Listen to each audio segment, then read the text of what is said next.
All right, it's time for Yogi and the BeachMan. Hi, I'm Jim the Yogi. And I'm Rick Beach the BeachMan. We're two Michigan transplants now living in Southwest Florida.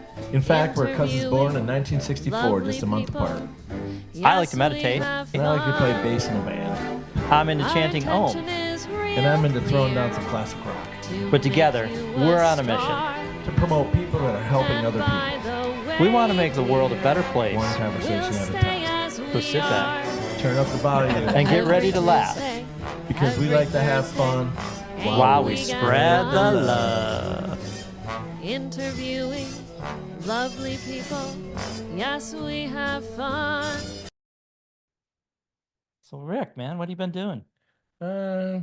Worked in the yard today, got the pool chemistry going. Haven't used the pool in a few months because it's been chilly here. Yeah. So I got everything up and running there and doing some yard work. Weather's been awesome, so it's been fun. Oh, today was just a gorgeous day. Unbelievably beautiful. Just so nice. Yeah. So got up early, went to church, did that thing, and then shoveled rocks and mulch.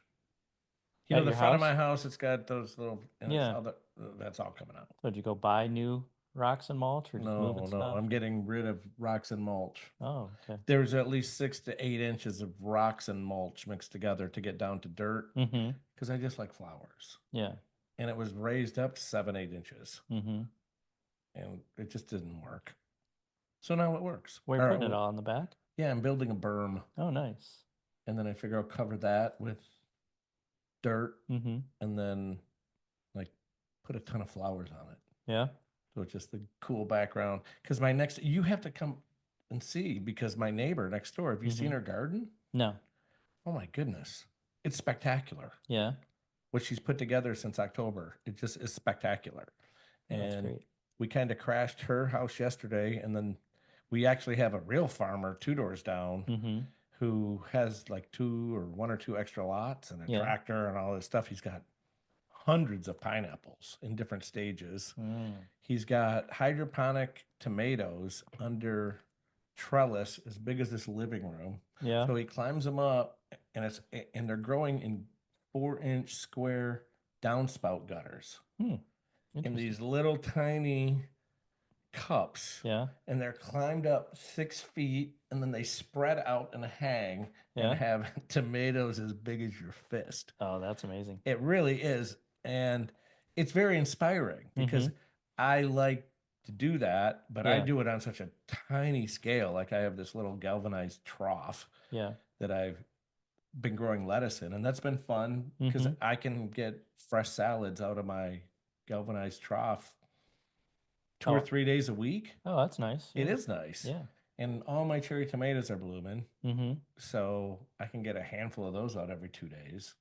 So it's just kind of fun. We had some friends down from Michigan, and she brought some apple orchard apples and some venison backstrap back from Michigan. Yeah. So she goes, hey, let's come to your house. She lives in an RV in Punta Gorda. Okay. So let's come to your house and we'll use your thing. We'll eat the venison backstrap, blah, blah, blah.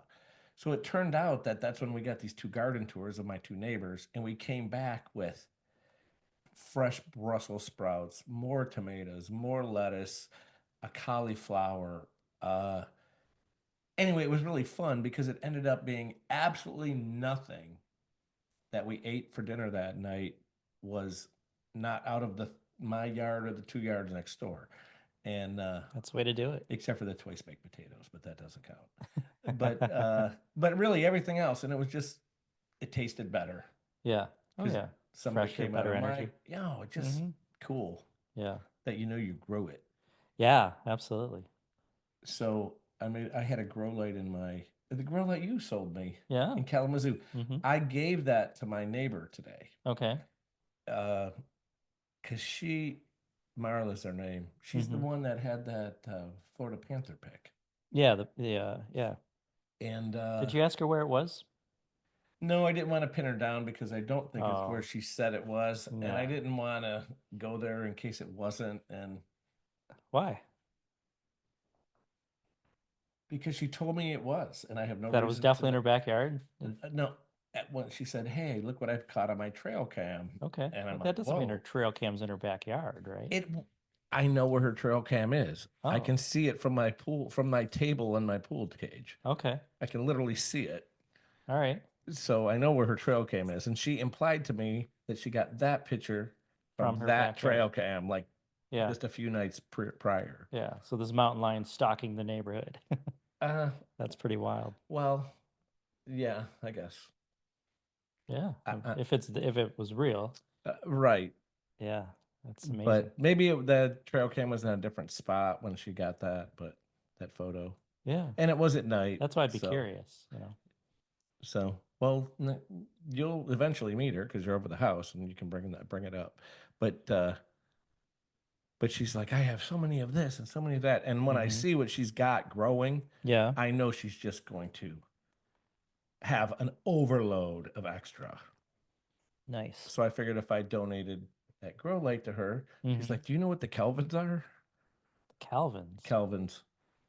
Kelvins. Yeah. You don't remember that from nuke school? But what does that have to do with the... Apparently, the frequency of the light, the spectrum it's on, is measured in kelvins, if I remember correctly. It's like, I think it's a frequency. And so she said anything over like 5,500 Kelvin is really good for growing. I'm not an expert on Kelvin, so don't say I need a high Kelvin grow light because I don't know that. But anyway, that was 6,500. She's like, whoa, that's a really good Kelvin. I'm like, okay, well, it's all yours. It's going to burn some power. But and in her... You have to have that transformer to run that, don't you? No, that was that super big million thing. No, I only used that like 2 days. Oh, okay. It caused it was 175 degrees Fahrenheit in my closet. I could not run that halogen grow light in there, man. It was so... That's what I thought you were talking about. No, I think... The LED ones. It was the fluorescent one. Oh, okay. All right. And but apparently 6,500 Kelvin is a good thing. And if you look in her house, not that I do, but I have been over her house and seen that in her living room, she's got all these kind of cool LED grow lights everywhere. And she told me it's loaded with Venus flytraps. Oh, very cool. So she has like a few shelves of Venus flytraps, and she just likes to do that stuff. And then when we're done with this, remind me and I'll tell you what else. Okay. So I'm doing good too. Oh, yeah. No, I just went on like a 5-minute, what have I been doing, right? Yeah, like an 8-minute rant on your gardening. Yeah. Well, it's fun, man. Oh, yeah, it is. And exciting. And I love that you're passionate about it. Well, because growing your own food, there's nothing better. Yeah, but it's very, me, I'm passionate today, and 2 weeks from now, not so much, but we'll see how it Another goes. passion. Yeah, another passion. Yeah. So I'm doing really good. It's been just crazy busy. We were in Belize for a week and then came back, and my in-laws were still here. So I had to work a couple days and then just spending lots of time with the in-laws doing all kinds of things. It's just been really great. I'm just blessed to have such great in-laws that I love so much, because I know a lot of times with in-laws, that's not the case, right? So, well, and it's cool that they're flexible enough they can come down and watch your dogs while you go out of the country for a week. Yeah, yeah. So it was definitely a win-win. Even though I live 2 miles away, and could come let your dogs out and kind of hang out with them for a couple hours a day. It's not the same as someone being here. Yeah, for sure. And our one dog needs so much care, but that really doesn't work out. So you were mentioning we're going to talk about some of our past guests. Which one really comes to mind to you if you think about? I kind of feel like I know the answer to this question because you mention it so often in our podcast. Which podcast guest comes to your mind? I have like 3 favorites, but I probably got the most out of Dominique DeVita. Oh, okay. You're surprising me here. Oh, really? Yeah.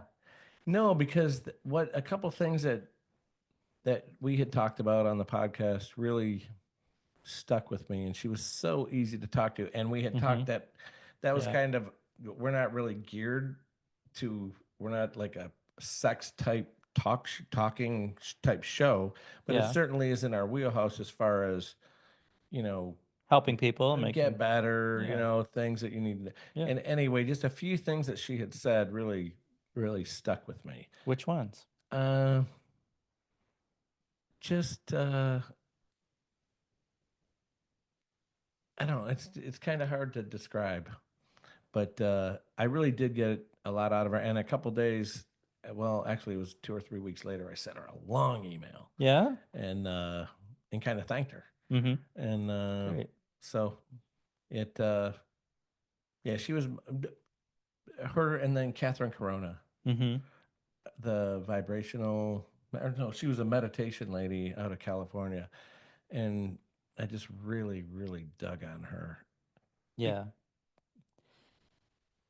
Well, you want me to just keep going? I can keep talking. Oh, we can go back and forth. No, but well, You seem very talkative tonight. no, On a roll. I kind of maybe I didn't drink anything today, but just as we started, I asked Jim, "Hey man, there's a little bit of bourbon left. Can I just have that?" It wasn't very much. Maybe that did it. A shot. It loosened me up just a little bit. It wasn't too bad though. Yeah. But Catherine, well, I've been on kind of this.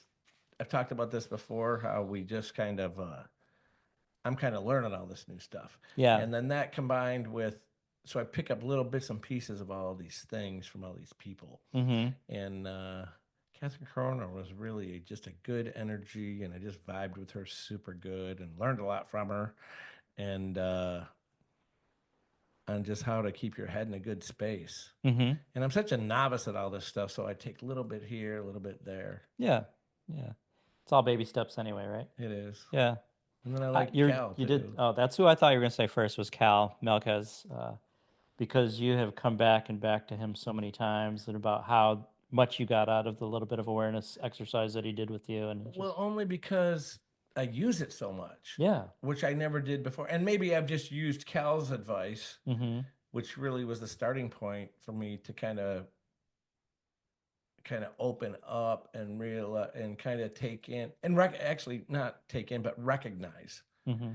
this energy that's around in and around you. And yeah. About the time we talked with Cal, which was probably in the fall of last year, late mm-hmm. summer, I started going to church. Yeah. So at that same time, and the great music and the vibe and the energy there that I never realized or never recognized, now I recognize and embrace it. And mm-hmm. that whole thing started with that little Cal lesson, which started out by Megan asking me, "Hey, Dad, get these people to say how you get there." And then I called Cal out, and he's like, "Okay, let's just shut up and listen." and not like that, but anyway, that was kind of it. And mm-hmm. And I did, and he was I liked him. He was very cool. Yeah, I've been knocking on his door trying to get him back on the show. Have you? Good. Yeah, he hasn't responded yet. Yeah, so if should check out Cal Melquez and some of his coolness. Mm-hmm. That was a good podcast. I liked it. We've had so many. I made a whole list here. We've had so many great guests, but I think one of the ones that changed my life the most would be Massimo and Marcello, because of the changes we've made with our dogs and the way we feed them. Yeah, they're the guys from Montreal. They own their own dog food business. They basically create gourmet dog food meals. They're both chefs, and they create these meals for people, and they teach people also. They educate people on the importance of feeding your dogs properly, the good nutrition, and getting off a kibble diet for your dogs. So, like I said, we went from feeding our dogs kibble to changing their entire diet slowly over to a completely 100% raw diet now. And when I say raw diet, I mean we literally give them raw turkey feet, raw chicken feet, turkey necks that are sliced up by the butcher in about 1-inch squares, heart, liver, all kinds of organs from different animals, and they're healthier and happier than they've ever been. And we're both dog lovers, so to make our dogs so excited and happy is a thumbs up. And Noelle, to see the change in her in the last 6-8 months, mm-hmm. From pretty much just being a lay on the mat dog.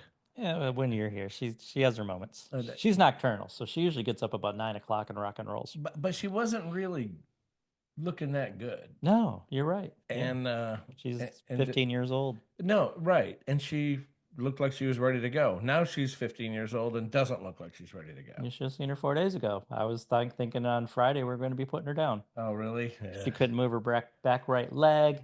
I then her left leg started not to work. And I was like, oh my gosh, that was on Wednesday night. On Thursday, I took her for a super long walk. She was fine. Wow. So, I mean, this dog just has like 24 lives or something and keeps bouncing back.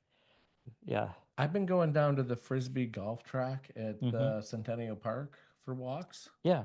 You been over there? Yeah, I played disc golf there. I've walked that place 2 or 3 times now, and it's really a nice walk. It is wooded. So good little nature. Me and Megan are there last Wednesday because she lost a dog recently. Yeah. And it was in a kind of horrible story. I don't want to talk about it here, but it was in not a good fashion. So it was very traumatic for her. Never a good way to lose a dog. Never. And so she's been having some struggles and sadness and whatever. So I'm like, come on, you can't sit in bed. You're just and funnel your way to negativity. You got to get the best thing to do is get out of the house, get some exercise, blah, blah, blah. So then she took her dog for a walk that day. And next day I said, I'll meet you at the Frisbee golf course. And so we're like on the 4th thing and I'm the 4th hole. And there's a sign there with a UFO. It says, beware of flying discs. Yes. So I see that sign, beware of flying discs. I look around at Megan. I'm like, hey, look at that funny sign. As a Frisbee comes around the corner and hits her dog in the head. Oh, no. Her dog Bear. And she's maybe like, not watch the sign, watch for discs. Yeah, I'm making a joke about the sign. Hey, look at that. That's so funny to watch for flying disc. Bam, right in the head. And Bear, who's also a German Shepherd. Yeah. He just looks at me like, you're a dumbass. I'm like, maybe I'm sorry, Bear. I didn't mean to get. But it came at her pretty quick. I mean, it was fly fast. They do. It was. He didn't even notice it. It was like a mosquito bite to him. And, right. A German Shepherd with a hard skull. A hard skull and a thick coat. Yeah, they got. But I think getting outside and just doing that so important every day. It really is. What's the name of the place? If you took a 75 and got off at exit 161, you make a right, and you keep going past 41, and maybe a mile or two down, there's a nature center on the right hand side there. We walked that a couple weeks ago. Yeah, we went there yesterday for the 2nd time. Yeah, that place is incredible. It's so full of nature. Yeah, Rocky ran up my Rocky is like 7 or 8 pound Yorkie, and we're walking down one of them trails, and then all of a sudden he just darts ahead, not too far because he's still when we're walking on a pathway that's paved, he reminds me of Toto and the Wizard of Oz. He just runs back and forth and doesn't leave the path. Yeah. But on those trails out there, they're not paved. So all of a sudden he darts up real quick, like, I'm going to make a new friend with this armadillo. Oh, yeah. We saw one too. And I'm like, I don't know. He didn't look aggressive at all. No, they're very docile. But if you ran up on a raccoon or something, that raccoon's going to put up his... Yeah. Oh, yeah. I said, Rocky, you can't be friends with these wild animals. Yeah. But it was interesting. So nice out there. I was in Venice last week, and I'm driving through this gated community, and I see a lady in a baby stroller looking up in the tree. Yeah. So I stop and get nosy and look up in the tree, and there's 2 big-ass green parrots. Oh, very cool. Like you'd see. Yeah. Somebody just let them go. I don't know, man, or if they got that happens out, all the time. But they looked happy and fat. Well, they're free now. Yeah. Yeah, no they doubt. eat what they want. Yeah, so I like Karen Corona too. Yeah. I liked a bunch of our guests. Really, a lot of them. Oh, me too. So many of them. I mean, I've gotten so much out of so many. It's amazing. Even with being in Belize last week, I was thinking about Kat Medina and her book on how to have a traveler's mindset so you're not an a-hole in everyday life. And I'm in Belize and I'm thinking about my vibe and how chill I am there. It might have been the day after we swam with the sharks. I don't think I told you about that, swimming with the sharks. But that was really cool. What kind of sharks? They were nurse sharks, but they were, longer than us. Oh, they're big. They're very big. Yeah. And it was just, and there was probably 20 of them, and they're feeding them. And we're swimming with them as they're feeding them. It's a little intense, but it was pretty cool. That is cool. Yeah, so I'm sitting there thinking about my vibe and how I am on this little island, and I'm like, yeah, why not have this island vibe mindset all the time, right? It's not easy, but it's doable. Oh, definitely doable. Be laid back and chill and try to maintain that when life gets hectic and busy and kind of crazy. It is, Yeah. but I, I it think it was a great great book that she's got. Not that I've read it, but the idea of it and the theme of having that traveler's mindset day to day life. yeah. So like when you're just out and you're chilling and you're not really thinking about things, you can. There's no reason you can't use that every day. Mm-hmm. And I'm really glad we got Ellen Livingston coming back on. So she was the 40-year vegetarian. Yeah, I remember her. Yeah, She and lives here in town too, right? she lives in Inglewood, but she's moving out back to Detroit soon because of some family things and the hurricane. It was just like she just felt it was her time to move back. But anyway, when I had her visit my yoga studio and listen to her talk, you know, right away I made changes and started eating more fresh fruit and more like mono meals where I'm just eating like a bowl of grapes or just whatever the fruit is. And after having her on the podcast, I did the same thing. And you just get so psyched up about it after talking to her. And slowly over time, it fades off. So I'm excited to have her back on and re-motivate me to eat more vegetables or fruit, eat smaller, less meals that are full of a bunch of different things and just a few ingredients, few fresh, real ingredients. So it feels so good. You feel so alive. Feel so fresh. It's like every cell in your body just vibrates differently when you eat all that good fresh. Like you were mentioning, Yeah, with your neighbors, no different. Thursday's Mm-hmm. Thursday's venison and salad from out back. Yeah. Yeah. No, and it's just more fun too. Yeah. And because it's more fun, you're just a better place to be. Mm-hmm. No, but Ellen, yeah, I dug on her stuff. And there's definitely, even if you're not someone who's going to be, you know, cutting meat out of your life completely, which I certainly won't. Mm-hmm. And but you could still pick up a lot of good things just by, even if you did. Wasn't she raw food only? Yeah. Yeah, so Mm-hmm. raw veggies only. Yeah. So if you were gonna, I found myself doing much more of that. Yeah. Eating but lots of celery, lots of carrots, Yeah. Feels just really good. grapes and berries. Mm-hmm. But grapes and man, everything's so expensive, especially if you buy the It's insane. organic stuff. So Right? Everything's going crazy. Yeah.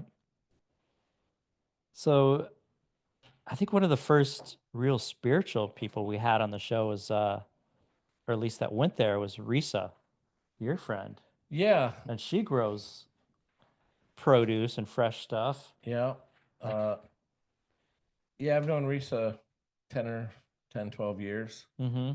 and she was kind of one of those, like a traveler, kind of. Yeah. And she ended up in a fifth wheel, and her current her partner Mike, they bought a few acres out in Punta Gorda, and they raise mainly tree stock and bushes and nursery stock, but they Mm-hmm. certainly have a small. They have a few chickens, maybe a half a dozen, some turkeys, and it's just a cool place. Wonder if they raise their egg prices. I don't Supply know, and but demand. I ordered mine today from my secret guy in Yeah. Murdoch, Yeah. but I think I told you, right? Yeah. Yeah, Yeah. I texted him today. Hey, Kev, I need a couple dozen. You good? He goes, if I remember, I think I got 2 dozen. I'm like, they're mine.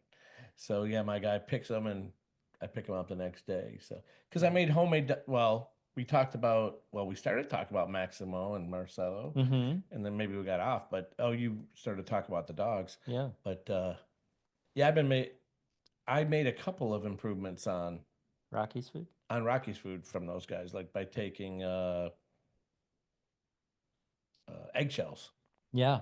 And then like Mm-hmm. even the eggs I put in his food Mm-hmm. tonight when we were making it before I came here. Yeah. And then I just rinsed them out Mm-hmm. with just water under the sink, stuck them in the air fryer for 15 minutes to dry them out, Yeah. then put them in my bullet, Mm-hmm. and then sprinkle that in with the dog food. And that was a Maximo Marcello advice to give them Yeah. that calcium. Yeah. But Very good farm. because our homemade dog food, or not your raw food, but Rocky's homemade dog food, Mm-hmm. everything's in it I will eat. So Yeah. you got rice, you got turkey, you got kale, Yeah. eggs, blah blah blah. So I'm constantly taking. But even if you take one eggshell and put it in, but a whole ends up being about probably 5 pounds of, and then we do 2 pots of 5 pounds a piece at a time, and you can really taste the grittiness Oh, the eggshell? of the Oh yeah, eggshell. have a little bit in your eggs. It's like Even the if worst. well, but it's different because it's more like a powder. Powder, yeah. So it's permeated everywhere and it's Yeah. much finer. So it's not like crunching on an eggshell, Yeah. but it's just there. It's like Siesta Key sand when it gets Yeah. in a crack somewhere, Yeah. not fun. And then I don't know how I segued that from Risa back to the dog food guys. Yeah. I'm not sure either. But Doesn't yeah, really matter. but Risa was yeah, her being just someone I've known and just so at peace with herself and the way that she just lives her life and has no material values at all. And she's just good. She's a good person. And to sit, what's fun is if you sit with Risa when she can really open up and knows you a little bit more, which I've Yeah. had the privilege of being in her circle. Remember, we talked about her Yeah. circle, which Uh-huh. not very many people get Her invited fire into. circle. It's a fire circle, yeah. Yeah. But you have to go through like this gateway. It's an arch where Mm-hmm. just everything's all symbolic. Of course. And just sitting there and talking to her and listen to her about her past life experiences and her past life personalities that she's certain she's had. Yeah. And I don't know if we got into that with her too much. No, I don't think so. So since she didn't bring it up, I'm going to not talk so much about it. But it really is amazing on some of her stories, and that was really cool to have her on the podcast. It was. Have you ever had anything in your life where it makes you think that you've had some past life? I'm not As any, sure. I'm a believer in that. you never had any even before maybe you didn't believe in it, like anything that's like, I feel like I've done this in a past life. I think we all have tendency to have like deja vu moments, whether it's real or imagined, or maybe something that we might have saw in a movie or read in a book or something like that. So then if it happens to you, maybe you have that deja vu instinct from one of those other influences. Yeah. And I never even thought about this till you just brought it up, uh, but I do believe that there are people that believe that Well, that has happened to them. Yeah. yeah, yeah, a lot of them. Yeah, I really think I've mentioned before about this feeling of being a past life Native American. I also feel like I've been a Rastafarian in the past. I feel so connected to Rastafarianism and the reggae music and sometimes some ganja. Yeah. There's, I don't know, there's just something about that vibe that just feels like I've done it before, like it's been a part of me in another life. Well, and there may be something to that Mm-hmm. or not, or it may have been, you know, probably this would be more so with my mom than your mom, but you know, might have been listening to that kind of groovy music when you were in the womb, and you never know. My mom? No, that's why I Listening said to it might be more. reggae? It might be more of a factor for my mom than Yeah, your yeah, mom. yeah. But Well, I wasn't in your mom's womb, man. no, I get that. That's what I'm saying. But it, yeah, no, I mean, I'm not sure where that comes from, and I'm certainly not Yeah, gonna discount it yeah. as an experience. I just never have had that feeling Mm-hmm. of anything Yeah, really ever. yeah, yeah. It's just it catches me by surprise sometimes, and being around a lot of Rastafarian music, and oh, I went to when I was in the Bahamas. I think it was the Bahamas. My sub pulled in there, and Bahamas or Jamaica. I think it was Bahamas. Our sub pulled in, and we got 2 days off the boat, and they gave us a list of things you weren't allowed to do. You know, So you immediately went to that list for things to do. I broke all the rules on that list except for one, which was renting a moped. I never rented a moped, but I did go to the backside of the island, which we weren't allowed to cross the bridge and go to the backside of the island Right. to go to a reggae party that I got invited to. And so I'm in this big house that's been converted into a bar, and they told me to make sure I go into the bathroom. So I'm like, okay. So I go into the bathroom. All of a sudden, two big black guys walk in, Rastafarians, and one guy pulls out a bag, and the other guy's got a banana leaf, and he just starts putting huge amounts of marijuana onto this banana leaf, and he's rolling it up, and I'm using the urinal, just kind of watching him, and like, whoa. I'm like, can I get one of those? He's like, yeah, man. I said, how about two? He's like, sure, sir. And this is you're on active duty in the Navy at the time? Yes. On a port call. Yes. Yes. Okay. Yeah. Fair enough. Yeah. So me and my friends that had gone there to this party, and we had a great time, by the way. The music was great. I learned a different way of dancing. The Rastafarians dance totally different than anything I've ever seen before. And it was just fun and free and vibing, and it just felt so good. But yeah, then enjoyed one of those banana leaf rolls on the way back That's fun. because we took the taxi there. We decided to walk back. So, but yeah, it was really fun. Walking back home through Jamaica. Yeah, through the From where you're not backside of supposed to the be. island from where you're not supposed to be. How Yeah. far is that? A couple miles? Probably. Oh, 20, Yeah. 30 minutes. Yeah, I thought it was interesting. I think one of my friends might have tried to rat me out because when we got back on the boat, I had 3 urinalyses while we're from Jamaica back to Charleston, South Carolina, on that short journey. And you beat every one of them? I beat every one of them. Yeah. How'd you do that? A lot of water and salt. Okay. Yeah.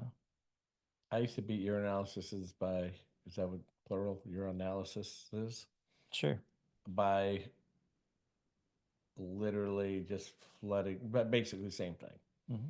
Flooding your system with water. And I used to drink like a gallon of iced tea. Yeah. Yeah. Drink a gallon of iced tea or water when you're peeing every 5 minutes, then go get your test. Yeah, because nothing's going through you by water. Your body doesn't have time to metabolize. I remember leaving my house one time to take a urinalysis about 3 miles away. From Atwater, Fort Peachland to 41 in Harbor. Yeah. And I had to stop at the party store on Harbor to on pee on the way. I couldn't even make like the 7-minute drive. And then I went in there and it was just clear. And perfect. Now, if they're too clear, they're not, they don't validate it? No, it has to be, have some. They want your pollution, your body pollution. Yeah. So, yeah. But I never got busted on a piss test. Yeah, just my first one. There's a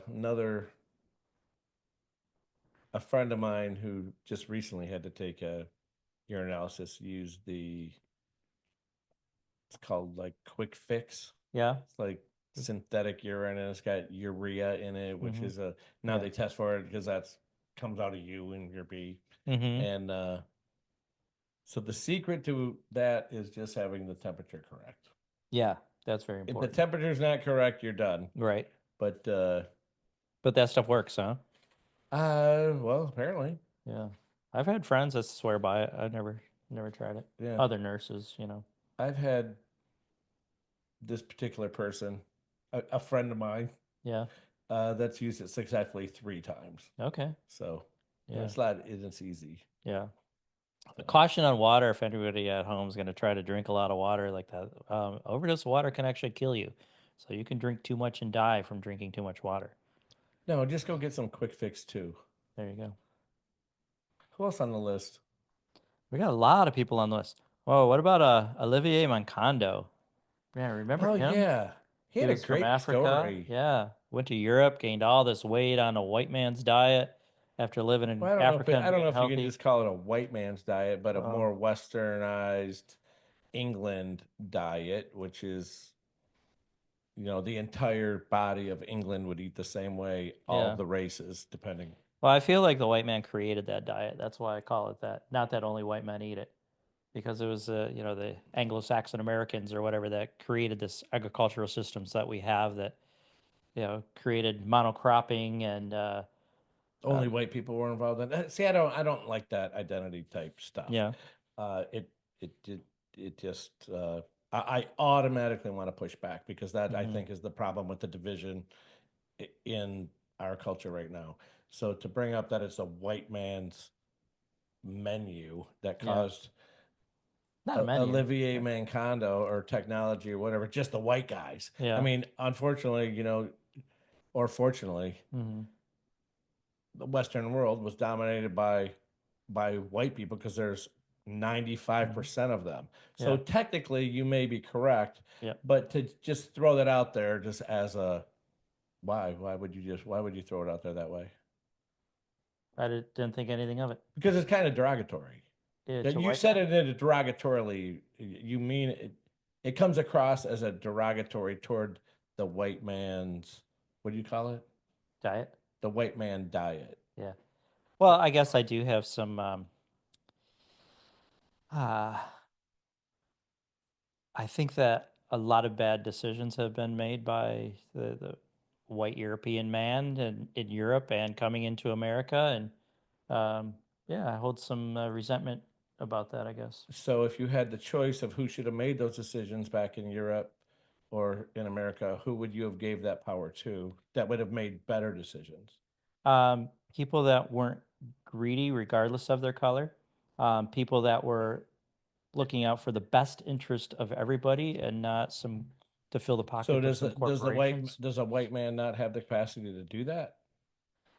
Oh, I think white men definitely have the capacity to do that, but it just happened to be white men that made those decisions, that made those changes. That's all I'm saying. Okay. Anybody, color doesn't matter. But so really, since color doesn't matter, Yeah. it really shouldn't be defined or called or described as the white man's diet. This reminds Because me it's of really one the of our. entire population. Because I've never been to England or London, Mhm. but it I do know that it's very multicultural. Mhm. And I'm certain that even back in, well, actually, it was a Jeopardy clue just a couple days ago. There was a guy in the 1700s, a black guy from the United States, Mhm. who definitely there was a racial element of basic discrimination, especially in the South and prior to the Civil War in the South. Obviously, I'm not going to go there or talk about this right now because it doesn't have anything to do with my point. But when he went to Europe, Mhm. he's like, "Hey, back in the States, I had this stigma, for lack of a better word. Yeah. Now I'm in Europe and I'm just a regular Joe."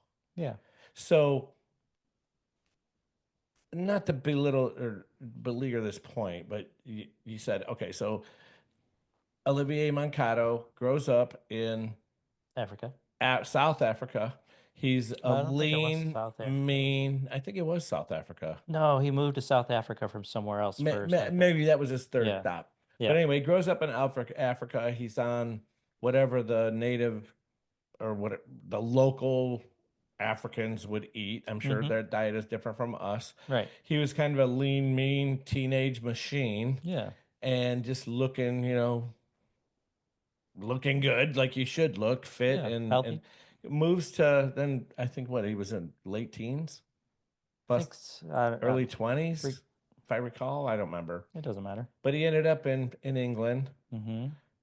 went to the Western diet, the Western European type diet, which was, I Mhm. think he brought up fish and chips and some other of the local English cuisine. And I like that stuff. Mhm. But what then he ballooned up to, went from like 175 to 300 pounds. Yeah, and Him then and started his to have wife high blood pressure, pre-diabetes, all kinds of was issues. yeah, Yeah. all kinds of pharmaceuticals. And then, Well, that's what the doctors want to put him on. well, And he said no. I think he was on those. Oh no, he went through with the doc and they said, okay, you're going to need this and You're this gonna and need this. these for the rest of your life. And he's like, I don't think so. And then he went to, it was all vegetarian or raw only. I can't recall.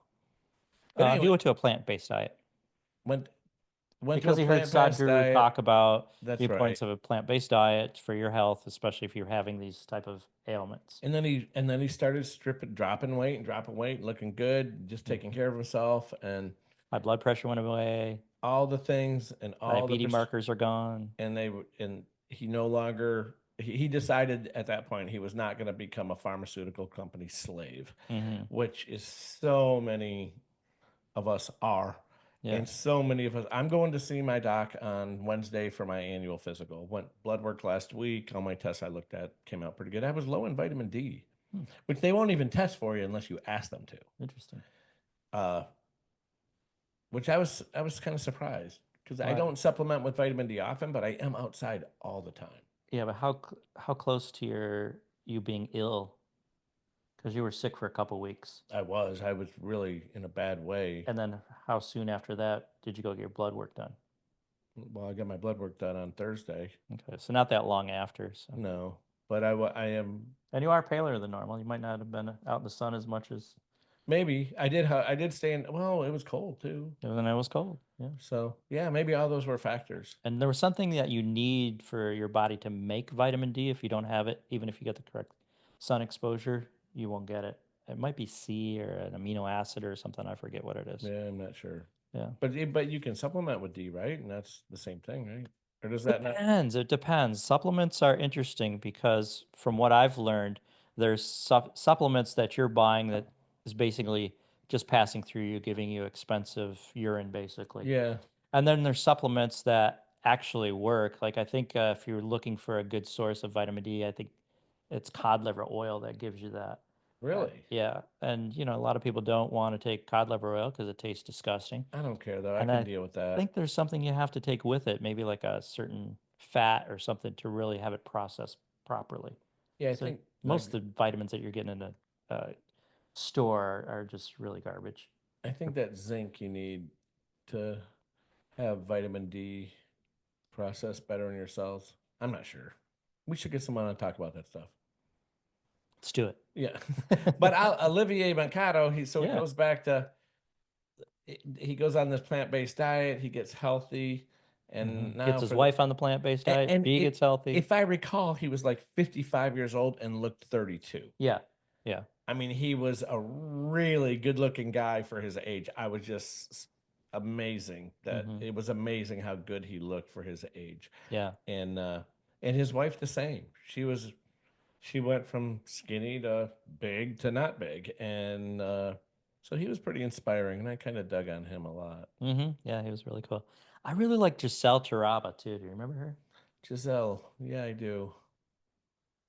So she told the story of she read this book. I think she ended up meeting the woman about a woman that was kidnapped, and she was, I think, raped. Can't remember if that part was 100%, but then taken out to the woods to be executed. Basically, her captor was going to kill her, and she had nothing but total compassion for this guy. She had compassion for the bad guy? Yeah, yeah. So her thing was like, I'm just going to flood this guy with love energy and have total compassion for this guy and whatever he's gone through in his life to get him to this point where he's got to treat another individual like this and to kill me. And ended up miraculously, he didn't kill her. And she ended up getting away and living and surviving. And Giselle's whole point was about how important compassion is for all of us to have, and to, we withhold compassion for certain people, right? That we don't like for whatever reason. I mean, there's people that you don't like. I'm sure we can come up with 3 political people really quick. Oh, political people. You could come up with many more, but in my personal life, but anybody on the planet. Well, that I wouldn't have compassion for? Yeah. Well, sure. Any evil people or people that have hurt others, I'm not a fan of. And her whole thing was the importance, and I believe there was a prophet that talked about this, the importance of compassion and loving your enemies, and well, that's what Jesus says to do. That's what I was talking about. I was baiting you a little bit. Yeah. I mean, and I think that's so important. I think it's like, something that's so overlooked in our world, because our worldview isn't of oneness. We don't think of each other as one. We think of each other as all separate beings, not having this interrelated connection. And it's. I think for the most part, change of mindset. It does, and it takes a while to change your mindset, and it takes. I think it takes you being in an environment where you can experience that to really know what Jim's talking about right here. Because a year ago I was like, yeah, just. But when I've used this experience and before, this morning at church, we're there at 10, you got an hour of music, some preaching, blah, blah, blah. And then about 5 or 6 just great songs, incredible musicians, great singers. and you just feel the energy all around you, and you got 6, 7, 800 people just all feeling the same thing. And there's definitely something to that. Yeah. And you can really get yourself out of a funk or in a bad headspace and cure many things by just putting yourself in that good energy situation. Yeah. And oh, you even remember Phyllis DeWitt? yeah, remind me again on her. So Phyllis went through the foster system, Oh yeah, and yeah, she yeah, was yeah, yeah. sexually abused by her stepdads, Yeah. I believe some uncles, and had this whole life of abuse until she was 16, and the courts gave her emancipation at 16, so she could just go and live on her own and not deal with that. But eventually in her life, she confronted her abusers, and I was like, wow, are you angry with them or whatever? She's like, no, no, I had so much compassion for them because abusers are the type of people um, that were abused in their life. Something led them that way. So she just had total compassion about with them about whatever brought them to this point that they would do such a horrible thing to a child. The only way I could have any compassion for them if they admitted and repented. If Mm-hmm. they'd have to admit to me that they know that what they did was incorrect and wrong, and they're never going to do that again. And frankly, it should still be punished. Mm-hmm. Uh, Stuff.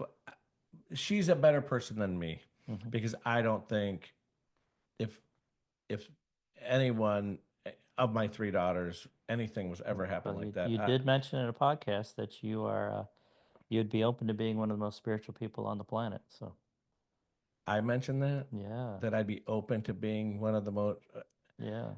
I don't know if I would ever say that I would be the most spiritual person or open to be the most spiritual person on the planet, unless I'm it gonna was I'm gonna unless pause it the was video. like in I'm gonna put that back into unless this it was video right here. in context. I don't know if unless it was in the context of being joking, like yeah, and I'll be the most spiritual person in the world or No, it something like wasn't. that, No, because I would never think you were like that. you said you aspire to being one of the most spiritual Well, people. that's different. How's But that different? how is it different? No. Just the way that you said that. So okay, I might want to aspire to that, but that doesn't even seem like something that I would say unless it was in passing or in jest. But I do enjoy the spiritual journey that I've been on for the Yeah. past 6 or 7 or 8 months, Yeah, and it's been awesome. it's kind of fun. It's been good for me too. Like it's kind of come full circle. Like I got really into did I mention this before? I got really into my spirituality and was really in that whole vein of all the energy work and doing all those things, being a Reiki master, a yoga teacher, and doing meditation and healings, all these different workshops. And then, became a nurse and totally got away from all of it. And this podcast is bringing me full circle back into this thinking this way more and meditating more and just I'm learning so much from some of these podcasters and it's just bringing me right back into it and I love it. It's been great for me. Yeah. So you're not the only one. No, I get that. Yeah. And but I do kind of, and I think we've talked about that. Who was the crystal lady from Michigan? Oh, I didn't write her name down, but yeah. And Anyway. and I had brought up about, certain, like, I don't want to get into a situation where I'm in even brushing or tangentially touching the occult world. Mm-hmm. And some of our topics sometimes do brush on that. And that kind of has always scared me my entire life. Really? Yeah, I don't like that Yeah. vibe. I don't want to be in that space. Mm-hmm. And Megan, my daughter's graduating from her college in her online college in May or June In the master's program, in the right? master's program, Mm-hmm. and we're going to Louisville, Kentucky. So they're doing the procession at the University Louisville Cardinal Stadium. So Okay. it's a big gig. Yeah. So Carrie and I have this show on that she would watch, like not Ancient Aliens, but something along that line of supernatural type stuff. And apparently there's this uh, sanitarium that I guess that. So I watched this 15 minutes on this place, and it turns out it's in Louisville. Okay. And around the turn of the century, they had a big tuberculosis was a big problem, Mm-hmm. and the death rate on tuberculosis was like 50. You had 50-50 chance. So all these people got sent to this sanitarium in Louisville, Kentucky, anywhere from the local area, which is the Cincinnati metro area, and lots of people. And over the course of many, or however long this was, they were all in this place, and if you just look at the picture of it, you immediately get the creeps, because there were hundreds and hundreds and thousands of people that basically died during this, and then there was this hallway that they would take you down after you died, and it was called like the death tunnel or something. It was different than that, but Carrie is like into that stuff. Okay. That darker side of things. She goes, "Oh, we're going to Louisville," and she's online. She goes, "We could take a tour of this place." And I'm like, I'm in this not want to be in any dark energy situation. Okay. And I just said, there is absolutely no way I would do that. What are things that come to mind when you think of the occult? Anything that would be at odds with Christianity. Anything, or bring the devil, actively invite the evil into my life or into my space. And what things do you feel like we might have touched on or gone anywhere near that would do that? No. And it was just a couple weeks ago we talked to her. Yeah. So I don't feel that she was that. But I wanted to make sure that I was not in that realm while we were talking to her. Yeah. Because I don't know much about this crystalline energy, and does that classify itself as idol worship or not? And maybe I'm naive on this, and I was. That's why I asked her these things. Yeah. Because I don't even, like I said, I don't even want to tangentially be brushing up against that world at all, because it really does terrify me. It scares me to death. I won't watch The Exorcist. Yeah. I never would watch it because I was always scared. I told you the Ozzy Osbourne story. Yeah, that really surprised me. Ozzy Osbourne concert, wow. and there was, now it's a direct, now I feel different, I would not say, but at the time I called them Bible thumpers out front of the Ozzy Osbourne concert, telling me if I go into this show, and I was probably 22 years old, so we're probably talking, late 80s. And you were in the Navy then? I was already out. Oh, you're out. So maybe around 1990 then, 91, that would be about right. Okay. And even then, I wasn't that I certainly wasn't religious or spiritual in any way. I mean, I had a basic knowledge from going to church with our grandmother and Aunt Irma and stuff like that. But they put that vibe in my head. If you go watch this Ozzy Osbourne show, you will burn in hell. And I certainly didn't want to do that then, and I don't want to do that now. I'm a lot more educated now, but and I just couldn't enjoy that concert at all after that. And I would never even go, even if it's not even reality, if it's just stick and show business and cinematography and just a rock and roll show, to have that evil backdrop. I just don't dig it, and I just choose not to participate in it. I remember the first time, I remember being 5 years old, and Al was my stepdad, and I remember being in my bed, and I think we were saying prayers or something right before bed, and I remember asking him about hell or the devil or something like that, and I think I asked him what hell is, and he's like, "Oh, that's the place where you go when you die if you're bad, and the devil makes a link on a chain for every time you're bad. And when you go to hell, they straps that to your ankle. And depending on how bad you were, your chain could be really big or really short. But if you're a bad person, you go to hell and you get this attached to your ankle."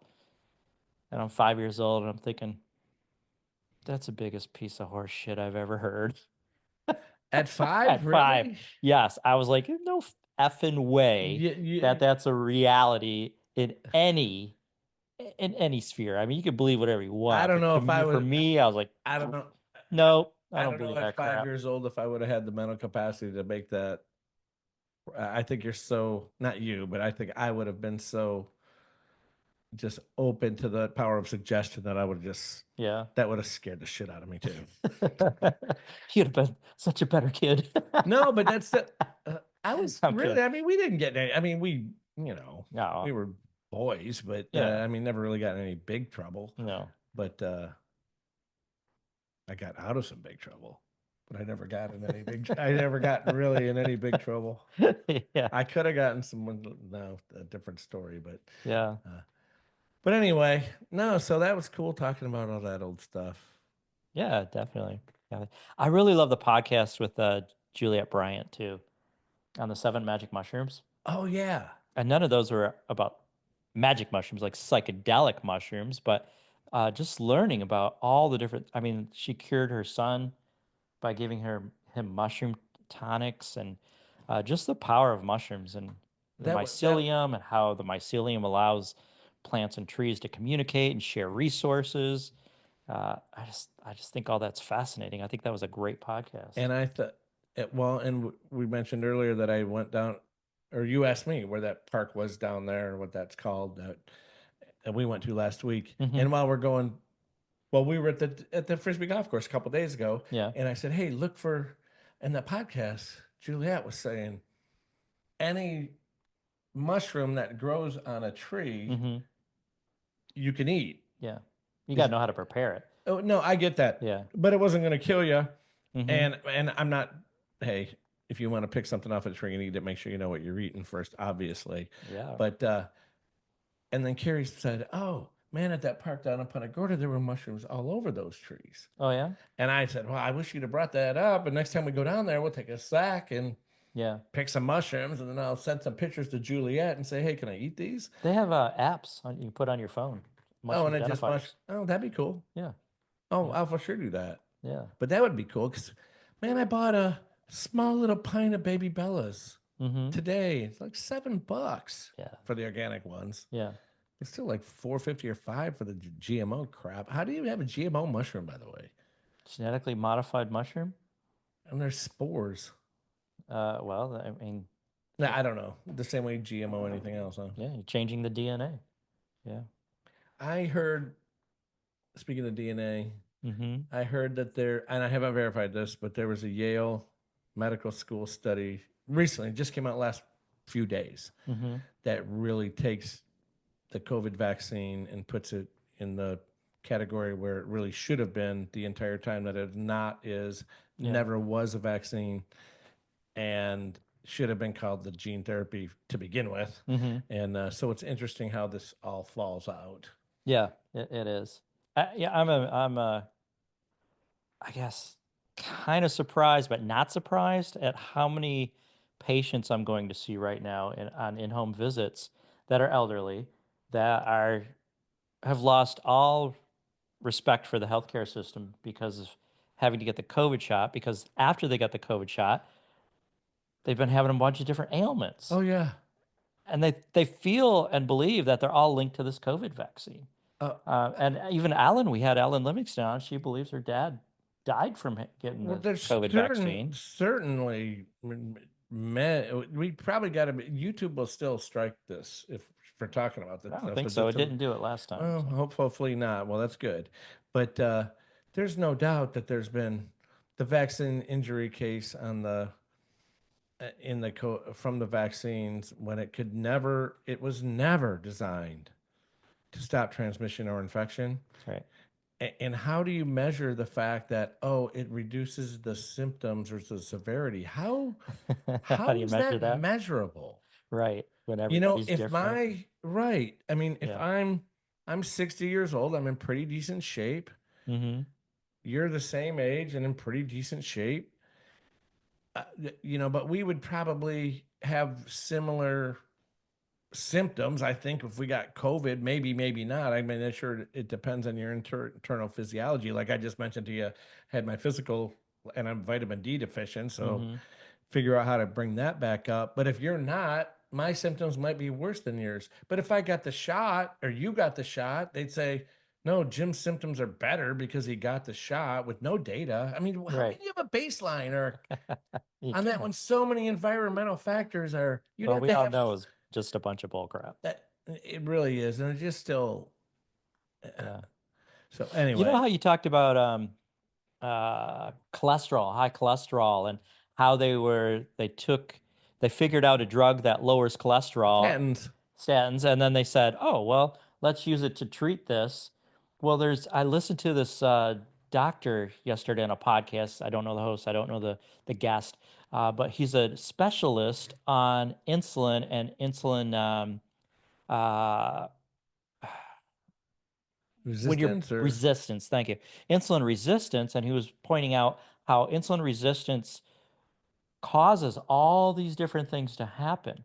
But then he got around to cholesterol, and he said, you know what? Studies show that that people that live the longest on our planet all have high cholesterol. 280, 290, 300. And the guy's like, oh, but there's good cholesterol and bad cholesterol. He's like, I'm talking about the bad cholesterol. Right. He goes, the people with the longest longevity on our planet have very high bad cholesterol and good cholesterol. It has something to do Good with bad cholesterol, whatever. They're So- like a fat. Cholesterol's a fat or Well, something like that. Or He mentioned so many things that it helps to regulate in our system. yeah, your brain chemistry is the biggest one. Yeah, yeah.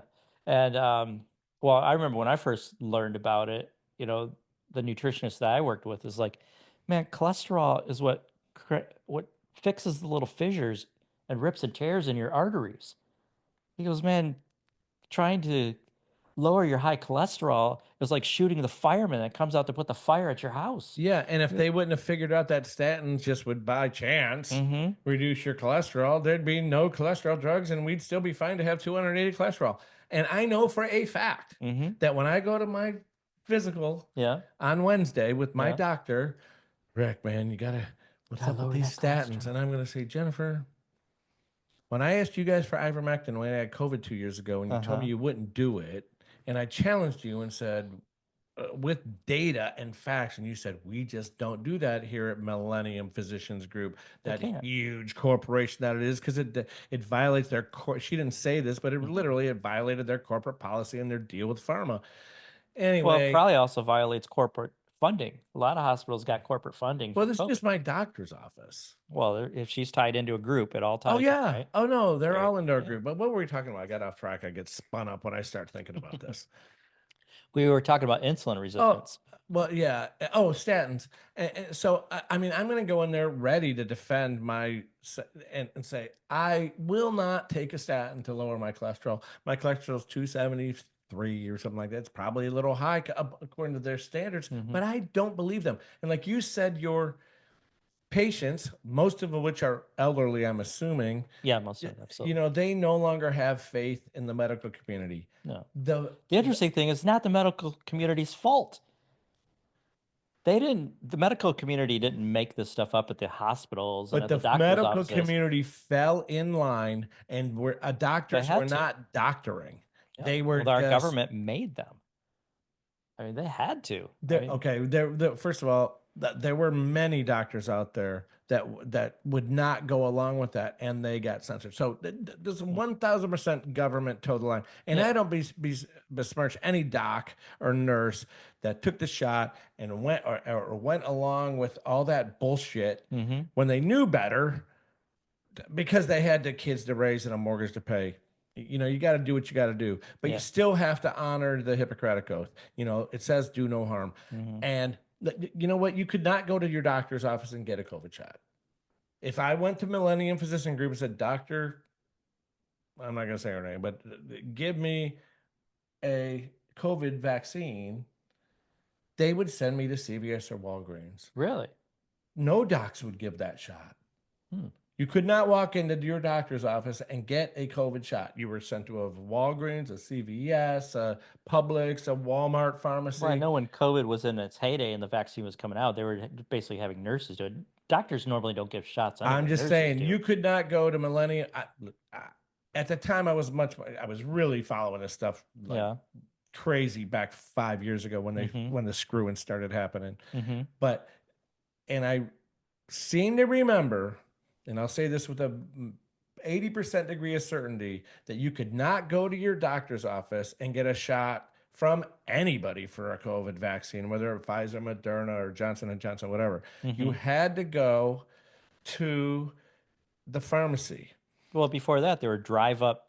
I don't know how it was here, but in Michigan, there was drive-up booths that they set up. Yeah, it was just so stupid. And you pull in and get your shot there. Once again, not at your doctor's office. And the reason was, doctors, I believe doctors said we're not going to do this because we know or think we know that we're going to be violating that Hippocratic oath of not doing harm, because and I wasn't anti-vax at the time. I was always anti-COVID vax. Yeah. But now, after learning what I've learned about the whole childhood vaccine schedules and the MMR and the measles and rubella, I mean, when the measles vaccine came out, I just heard today, the previous year, I don't know when the measles vaccine, but it was like 100 years ago. And the previous year in the whole United States, 100 million people here at the time, there's like 300 deaths due to measles.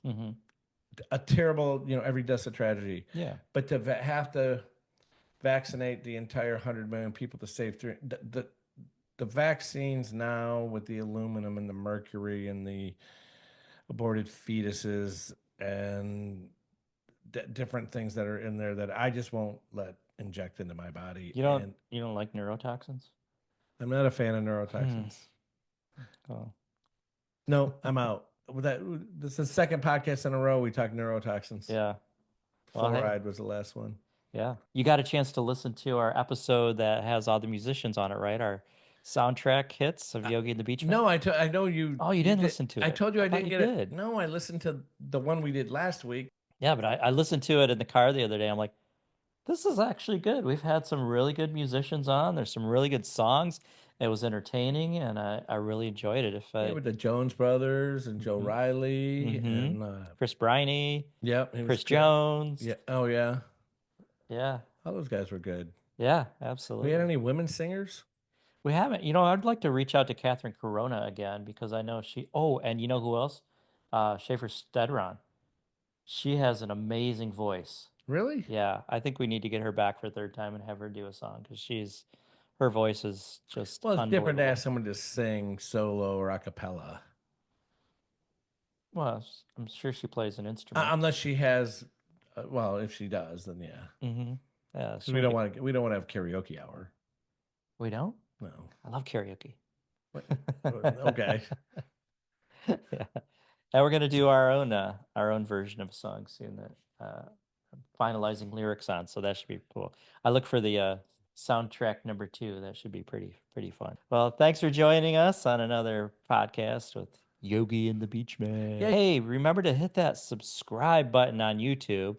Not only will you know of each video and short that we put out, but you'll also help us out a little bit. Hit that subscribe button. Give us a thumbs up. So if you just listen to this podcast and you appreciate the content and the work that we're doing, we would love your support. Look in the comment section of this episode. Subscribe, rate us, comment. This gets our podcast in front of other listeners. And if you noticed, we don't have advertisers. For the cost of a cup of coffee, you can help keep it this way. Become a supporter right now. We'd appreciate it. I'm Jim the Yogi. I'm Rick the BeachMan. Yes, we have fun.